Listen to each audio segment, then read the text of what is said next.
want to give you a guide to how I'd like you to go about using isometrics in your rehabilitation.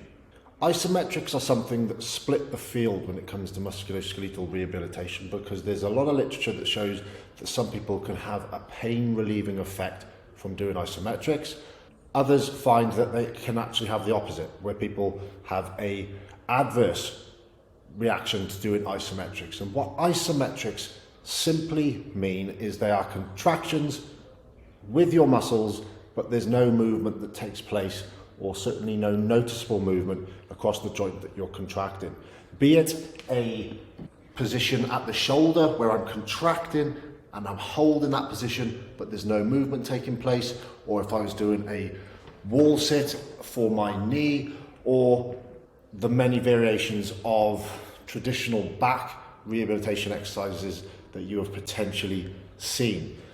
The fact that there's such a variable response when it comes to pain is why I don't say or make isometrics as a mandatory thing when it comes to rehabilitation. In fact, it may be that adding contraction, so if I've hurt my wrist and I squeeze my wrist even more and I'm looking to get more tension into my wrist, that I could actually make my wrist pain sorer. So it may be that you actually need to reduce the tension in your back, in which case being able to explore relaxed mind-body practices that down-regulate tension is something that I fully encourage, and our persistent pain workbook is going to guide you towards that. However, if your goal is to return to gym training, to be able to tolerate high loads in the back, then where I would like you to see isometrics would be as a regression to help you find a tolerable entry point. To establish that entry point, we use a traffic light system, which helps us split up your pain rating from a 0 to 10 into 3. 0 to 3 is green. When you pull up to a traffic lights, you're good to go if the lights are green. When you pull up to the traffic lights and it's red, or in this case 7 out of 10 in terms of your symptoms, we stop. Where we all tend to run into much more trouble is when it's amber, because that can mean one of two things. Stop, slow down because the light's about to turn red, or put your foot down because you're going to miss the lights. And that's the judgment call that I want you to use the traffic light system to help you when it comes to progressing and regressing loading across your sore body part, in this case your back. Okay, and isometrics are going to be what I want you to come back to if you don't tolerate what we call the isotonics, which is the dynamic movements. In the early stages of rehabilitation, it makes a lot of sense to constrain the movements that are available to us. So whilst the spine is designed to move in all these wonderful directions, flexion, rotation, extension, and everything in between, to help you find an entry point to be able to make sensible progressions, constraining to simple movements forwards, backwards, side to side is a really useful thing to then build and then release the constraints as we work through the plan. So that's where I want you to be able to use isometrics. A couple of ways to progress with the isometrics is to hold for a period of time and use the traffic light system to be able to use progress. So we're working from amber down to green. That would be progress in terms of symptoms.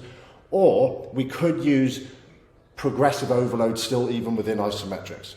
If I was programming from a strength perspective, I could use isometrics to make you spend time in a certain position to be able to develop a specific strength response in that position. Think about a pull-up. If you were working towards achieving a pull-up and you needed to develop strength in that top position, if I was to get you to hold isometric top position of the pull-up, you're going to develop strength there.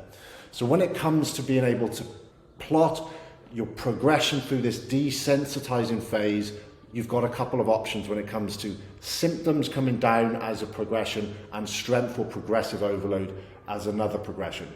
You'll notice that we've provided a drop down where you can add in your own, because whilst I can show you some really good examples that I love and that I've used with lots of people, the concept of isometrics is really broad and far reaching. So whatever you have access to kit wise, you could apply this to the movement that you would prefer. going to do an example of how we might coach isometrics on a back extension. This is something that I use all the time with my patients if I'm trying to return them back to lifting things. This is a 45-degree height extension. You can have these that are horizontal. Some gyms will have places where you can change the angles and all sorts of different things. I'm going to get you to pop into there, Connor, and I want you to hook your heels up underneath here. Connor's a big, strong lad. What weight are you? 120 kilos. 120, so Connor can jump into here, anyone else is going to be able to get into here fine. And from this position, an isometric position is going to be just stay nice and neutral. So this is going to be the start position where I'm going to probably challenge Connor. You can hold your arms across your chest, and in this position, if I wanted to apply 5 sets of 30, I'm just going to literally get Connor to try and see if he can hold this position for 30 seconds. Okay? And he looks pretty comfortable there. Happy? If he had back pain, reasoning is out the window, and I can't comment on any person's individual back pain, but we would maybe work to symptoms. But in this instance, he's just gone for 30 seconds to bring Connor to work in maximum intensity. Do this exercise, we're going to need to add some weight in. Okay, so I'm going to use this barbell. So for this time, I'm going to get you to just reach down. If you can grab that barbell. From here, I want you to come back up, and you're going to find this neutral position, and I can maybe cue his pelvis anterior, posterior, but he's in a really good, strong position. You're going to keep these shoulder blades nice and retracted. If you get a chance between when we're working afterwards, I want you guys to have a go, to consider what you might have to do to be able to bring your isometrics up to 30 seconds. And what you should be looking to do with isometrics is you're able to complete it just about, okay, in terms of intensity. So that's a 20 kilos. How hard is that? It's alright, it's about a 7. That's okay, you can handle that. So he's given me an RPE rating there, which is based on where he thinks failure at 30 seconds is. Always relative, and learning how to do isometrics effectively, we're going to need to put some weight on for you.